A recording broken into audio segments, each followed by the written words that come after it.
Hi guys, welcome back to my channel. Today I'll show you how to remove a seized PTO clutch from a lawn tractor. Some tools that you will definitely need to remove a seized PTO clutch are a set of acetylene torches and a good puller. So I do have the bottom part that drives the deck off. There was a 5/8 bolt here, 5/8 head I mean here. It's off. That came off quite easy. Now there is a second part to the clutch that is still stuck on the engine. Here's the other part of the PTO clutch. Now the engine crankshaft is right inside here, and this is the part that's seized on it. Now here's what you need to do if you cannot remove it and it's seized. You will need to drill 2 holes in the clutch.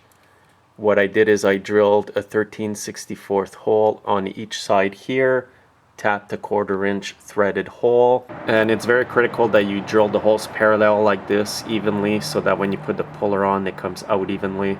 So once you have those holes drilled, you need a harmonic balancer puller like this. You'll need 2/4 inch bolts, and what I've got here in my hand is a 5/16 bolt which will fit right inside the threads on the crankshaft. You want it in there loose like that. Now what you need to do is put the bolt in first. And now you want to make sure that the bolt is like this on your puller. Line it all up, make sure the bolts are screwed in deep enough here. And here's what it looks like where the bolt meets the puller. Now at this point I do highly recommend that you wear safety glasses. So now that everything's in place, just tighten up your puller. Now if the clutch doesn't come off like this, I am going to have to heat it up with my acetylene torches.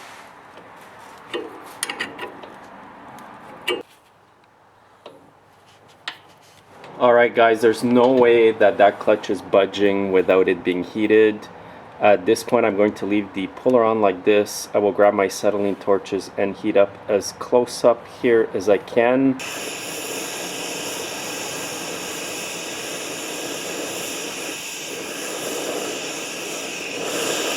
And you want it to get red hot.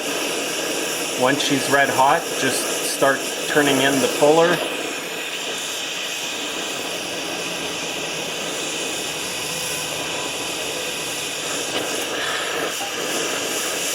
Just be careful where your flames go.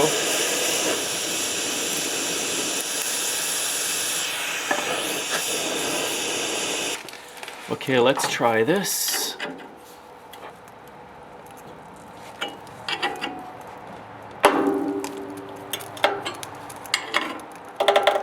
So I think I heard the clutch budge a bit there, so that's a good sign.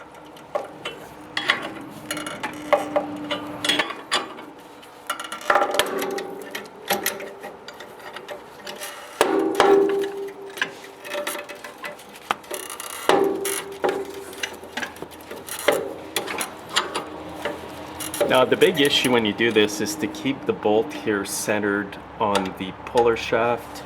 So you may have to move the puller once in a while. And be careful once this comes off because it is extremely hot. Okay, so I've got another part of the clutch off. Now the last part of the clutch is still on there. And what's holding it on is, I believe, the bearing is seized on there as well. Now my 2 holes that were drilled and tapped are appearing on the other part of the clutch as well, which is good. Okay, so I've got it set up on the last part of the clutch there.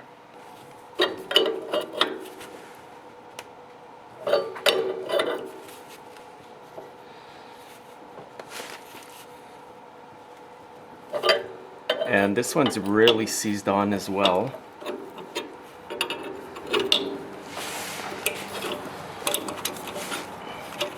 And it's hard to keep that bolt in the center here. So since it won't budge at this point, I will have to go and heat up where the bearing is on top here.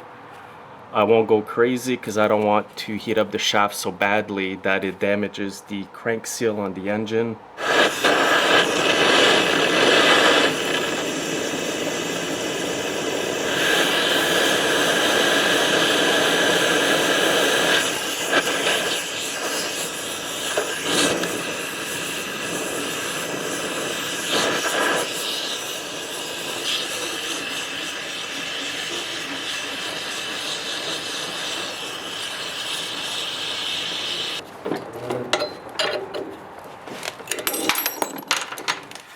So guys, I had to tap and re-drill 2 more holes because one bolt broke in there. We're finally getting somewhere. I did manage to get it to come down. So I'll just lock it up with a piece of wood here.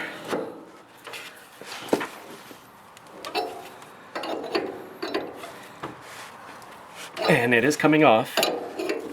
Extremely slow.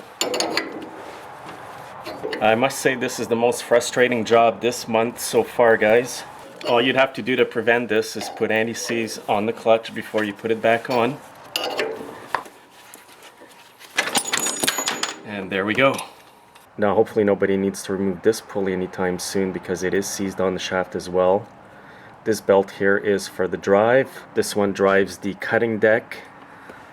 And here again are the parts from the old clutch. There's that bearing inside. And there's the first part that I took off. Now to prevent this from happening in the future, just put a lot of anti-seize on your shaft.